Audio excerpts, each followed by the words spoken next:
on hyperbolas. So now that you know how to graph an ellipse, a hyperbola equation is very, very simple because a lot of those points are kind of going to be the same. So the locations of like the vertices, co-vertices, very similar. Okay, so it says a hyperbola contains two symmetric pieces called branches. So I don't know if you guys can kind of ignore the dotted lines, but these right here, these two pieces right there that are solid, those are called branches. So like this and this would be the branches, and then this and this. The axis that contains the vertices, so the vertices are along the branches. So do you guys see this is a vertex and this is a vertex? So this is called the major axis. Or not major, sorry, transverse axis.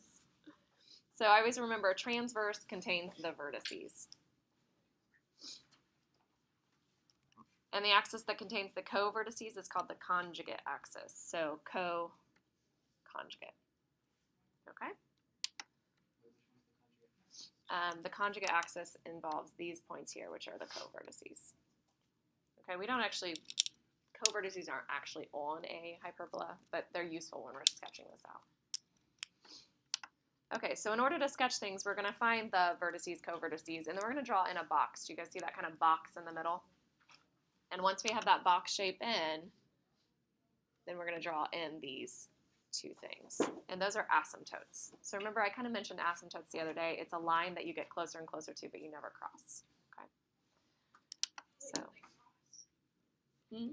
you never touch them. So it gets wider and wider. So like this branch right here gets wider and wider, but it's never going to cross that asymptote, basically. Does that make sense? Okay, so we have horizontal and we have vertical. So horizontal hyperbola is open to the right and left. A vertical hyperbola opens to the top and bottom. Okay, we understand these sketches? All right, so again, we have a box that has lots of formulas. And like before, I don't want you to memorize these formulas. Okay, it says for hyperbolas, c squared is equal to a squared plus b squared. That is the only formula that you really need to know besides the original. Okay, also for an ellipse, do you guys remember when we talked about a versus b? Since we had a squared minus b squared, a had to be the bigger number. For a hyperbola, a is not the bigger number, it's the first number. So a is the first denominator. Okay, so it says graph the hyperbolas, determine the center, vertices, co-vertices, foci, and asymptotes. Okay, so let's just do some examples. I think once you sketch a couple of these, you'll be like, oh, I get it. All right, so this first one I have x squared over 9 minus y squared over 16 equals 1. Okay, what are your guesses? What do you think the center is? Oh, you already got a point on your test if you have this. 0, 0, right? Just like the center for a circle, the center for the hyperbolas, and the center for the ellipse, they're all the same. All right, our a value, like I said, it's the first one for a hyperbola. So it's going to be 3. And that's moving to the right and left by 3. Right and left. The b value is going to be 4. And we move up and down for 4. Okay, so it's still whatever it's underneath. So if it's underneath the x, it's moving right and left. If it's underneath the y, it moves up and down. So, yes. So if I start with my 0, 0, and I go right and left 3, and I go up and down 4, I have those 4 points. Now be careful, don't get anxious and like say, oh, I'm going to draw on this ellipse, right? It's not an ellipse, it's a hyperbola. Okay, and the way that you would know it's a hyperbola if you had a question like this on your test is that we have a minus in between. That's the only difference in their equations. Okay, so we have that minus right there. Okay, so we're not going to draw that oval shape, the ellipse shape. Instead, we're going to draw a box in. And this box is going to allow us to draw in the asymptotes and then sketch in our hyperbola. Okay, so my box shape is going to be straight up and down.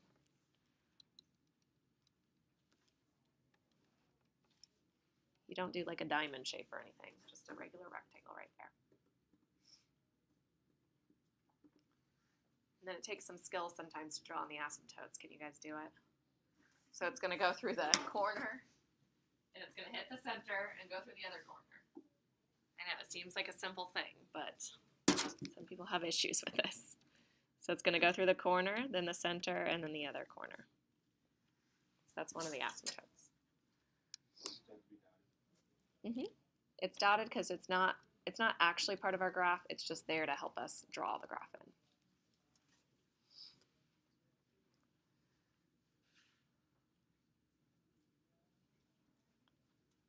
Okay, and then I need to decide if this is a horizontal or a vertical ellipse. So if you start with the X,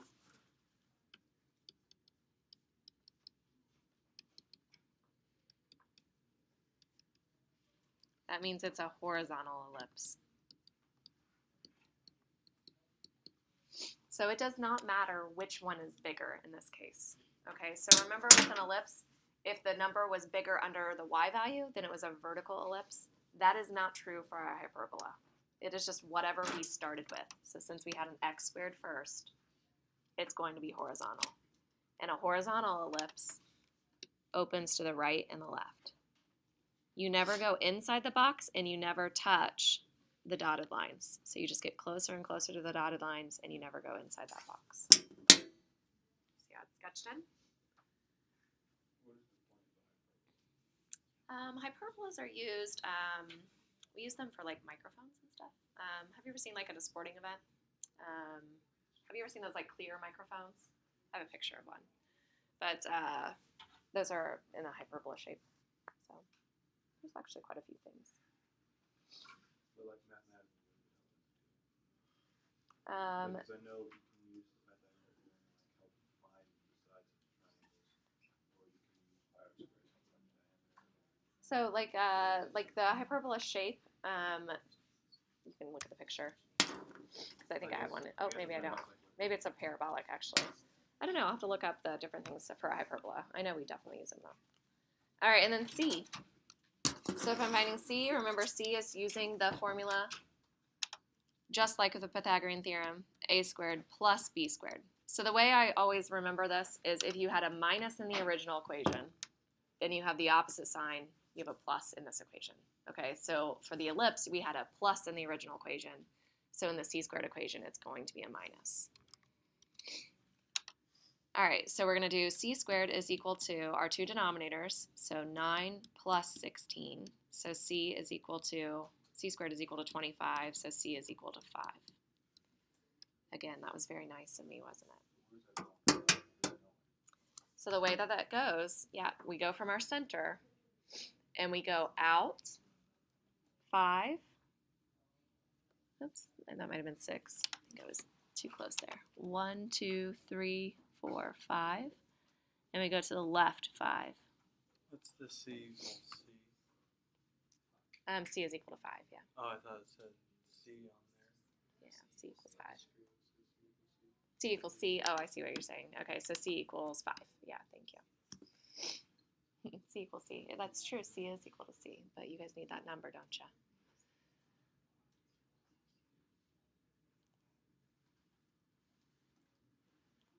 All right, so like I was saying, I think there's like a parabolic microphone, not a hyperbola. But basically those focus points are going to be important. So imagine you have like a satellite dish or something. I don't know if that's a parabola or a hyperbola. But you would have things that would come in and hit the dish and then go to that point. Does it make sense? So that's why that would be an important point. Okay. So mathematically speaking, it doesn't do a whole lot, but it focuses like that sound. Yeah. Okay, so vertices. So how do we find the vertices? So the vertices were those points that are along the branches, right? So those are going to be this point and this point. And those ones are going to be -3, 0, and 3, 0. And then the co-vertices are pretty much pointless on the hyperbola. They just help us draw in the shape. Okay, so those co-vertices are these other points up here that are just kind of hanging out in space. So those are going to be 0, 4, and 0, -4. And then the foci we said were the -5, 0, and 5, 0. And then last but not least, we have the asymptotes. So we're going way back to when we talked about the equations of lines. So we want to know what the equation of this line is and what the equation of the other one is. So in order to find the equation of a line, we need a point that's on the line. Do we have a point that's on the line? 0, 0. That's a good one. All right, and then what's the slope? How much do we go up and how much do we go over? Yep, 4 over 3. Does that make sense? So we had a slope of 4 over 3. So we're going to say that the equation of that line is y equals 4/3 x plus 0, right? That's our b value. And then the other one is actually y equals negative 4/3 x plus 0. So you could leave off the plus 0, but that's our y-intercept. You get it?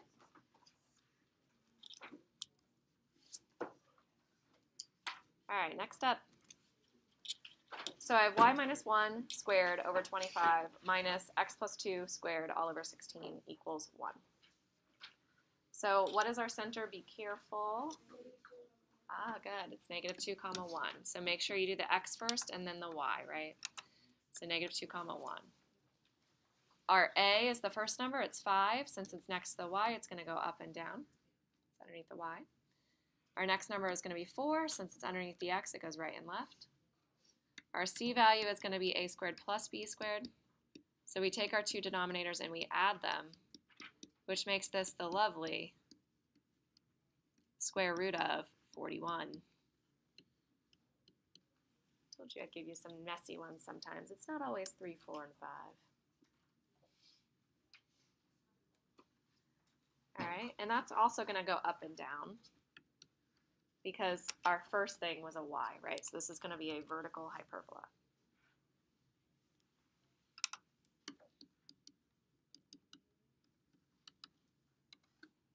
So since we started with that y. All right, so we're going to start sketching it out. So we're going to have negative 2 comma 1. And from that, I'm going to go up 5, 1, 2, 3, 4, 5, and down 5, 1, 2, 3, 4, 5. And those are going to create the vertices. So vertices, I don't care if you just count it on your graph. I'll have a grid for you if I put this on the test. Or you can look at your y value here and you can add 5 and subtract 5. So if you add 5, you're going to get negative 2 comma 6. If you subtract 5, you're going to get negative 2 comma negative 4. Okay, either way.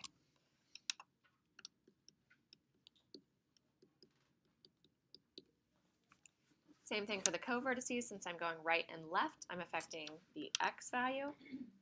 And I'm going right and left by 4. So if I add 4 and subtract 4, I should have 2 comma 1 and negative 6 comma 1.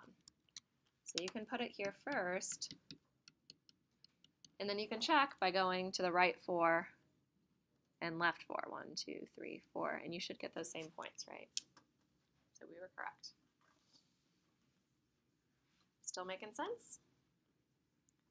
So those don't create an ellipse, right? So don't draw on the ellipse. We're doing a hyperbola because we know we have a minus in between our equation. So now we're going to draw in that box shape. So we're going to go straight up and down.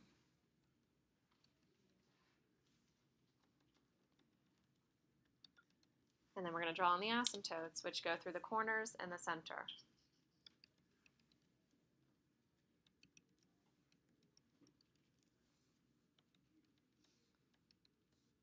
So these are lines that we're going to get close to, but we're never going to cross. So last but not least, this is a vertical ellipse. So we're going to draw the hyperbola in on the top and the bottom part of this. So don't go inside the box, stay on the outside of the box and along the right and left side along those lines. Okay, that's our hyperbola.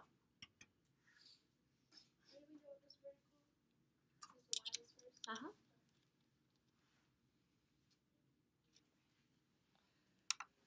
All right, so the foci. So our foci are going to be from that center, and we're going to go up and down root 41.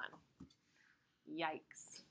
So up and down square root of 41. So I started with this center, negative 2 comma 1. If I want to go up and down by the square root of 41, I'm going to add the square root of 41 to 1, and I'm going to subtract the square root of 41 from 1. So don't overcomplicate things. You don't have to find the decimal. You just have to write it as negative 2 comma 1 plus the square root of 41. and negative 2 comma 1 minus the square root of 41. That's all I'm looking for.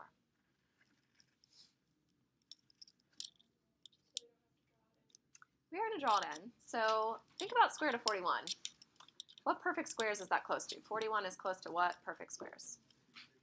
36 and 49, right? So it's going to be between 6 and 7. Does that make sense? So just go up to like 6.5 from your center. So we're going to go up 1, 2, 3, 4, 5, 6, 6.5. They're usually pretty close. 1, 2, 3, 4, 5, 6.5.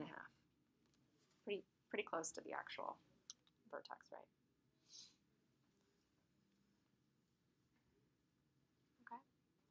And then the asymptotes, I don't want you to overcomplicate these either. For the asymptotes, we're going to use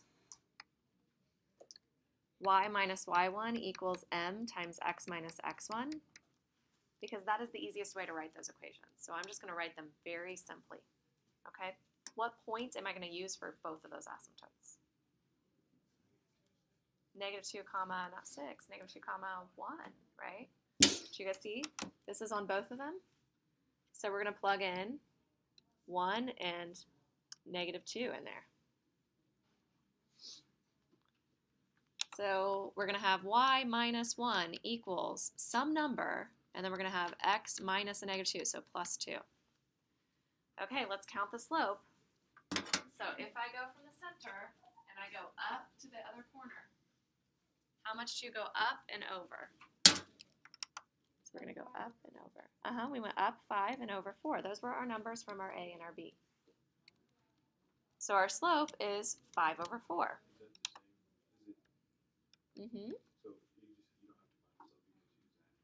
So Eric's realizing that the other one, do you guys see the other slope for the second line? Negative 5 over 4. Do you guys see that? So what we do is we just do plus or minus. That's the easiest way to write those asymptotes. So don't sweat it about finding the y-intercept, like the b value or anything. I would just write it like that. That's totally fine. So the asymptotes are those lines that go through it? Yep, the asymptotes are the lines that we used to sketch it in, those lines right there. Okay. One more. All right, so this next one. So see if you can list all the different things. So I want you to find the center, A, B, C, the vertices, co-vertices, foci, and asymptotes. I'll give you a second to try it.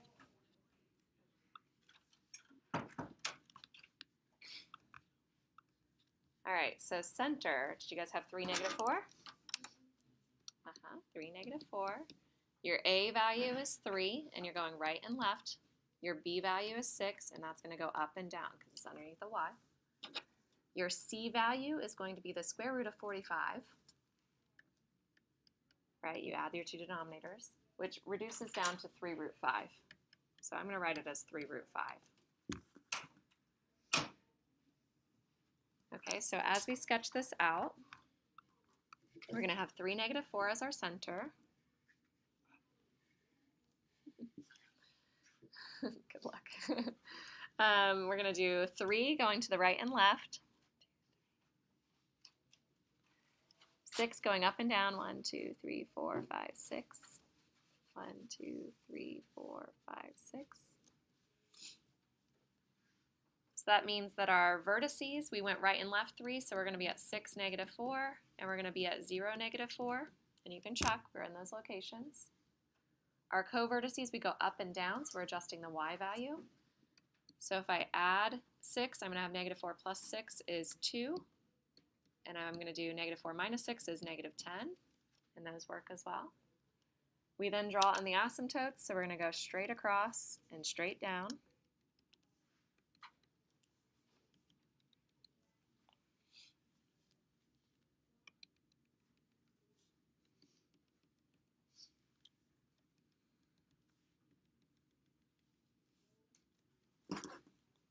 Have that. All right, and since the x was first, we have a horizontal. So we're going to move it, we're going to open to the right and left. So we're going to hit that vertex, and we're going to go along the asymptotes. Okay, do you guys all have that? Yay, good. All right, so our foci, we're going to add 3 root 5, and we're adding it to which value, the x value or the y value? The x value. So we're going to take that center that we had before, and we're going to adjust it by adding and subtracting to the 3. Okay, so we're going to have 3 plus 3 root 5, comma, negative 4, and 3 minus 3 root 5, comma, negative 4. Then our asymptotes go through the center, which was at 3 comma negative 4. So in our y minus y1 equals m times x minus x1, we're going to plug in the negative 4 for y1, and the 3 for x1. And then our slope, we go up, 6 and over 3. So we have 6 over 3, which is 2, right? And the other one went, this one goes down 6 over 3. So that's going to be negative 2. So we're going to have a plus or minus. So it's going to be y minus a negative 4, so plus 4, equals plus or minus 2 times x minus 3. Okay, that's all the information I would ever ask about a hyperbola. Yes?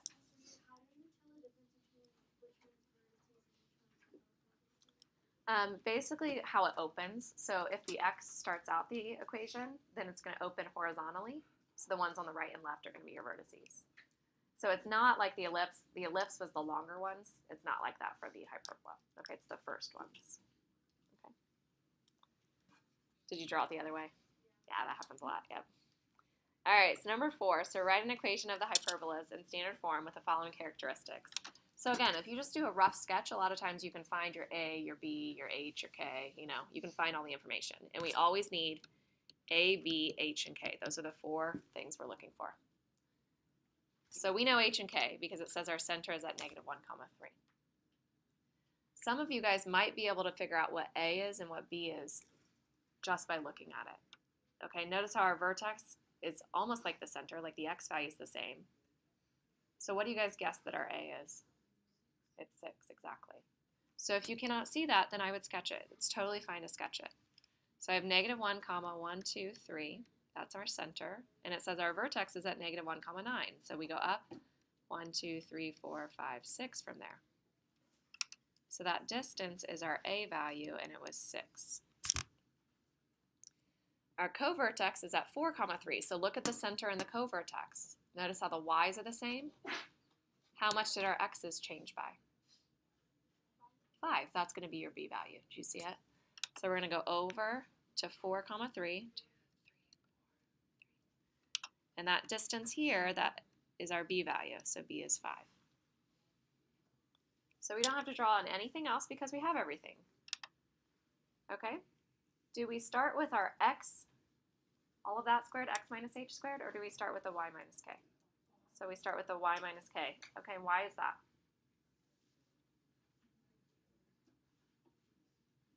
Because we went vertical to get to that A, right? Does it make sense? From our center, we had to go up to get to that.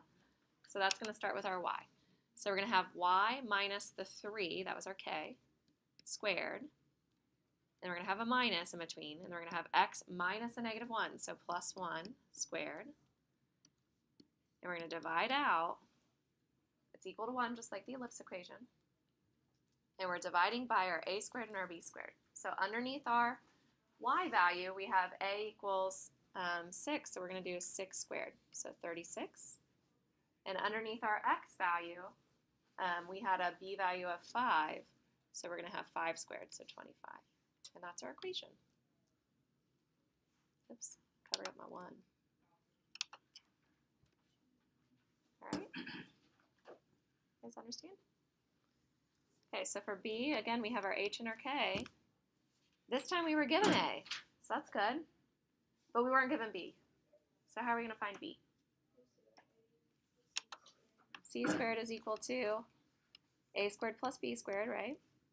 So we're going to have 25 equals 3 squared, so 9 plus B squared. So B squared is 16, so B is equal to 4. So really, I don't even have to sketch this one out to figure out A and B, right? We can get those, A and B. Then we have our H and K. Since it's horizontal, we start with X. So I'm going to set it up with my x and then my y.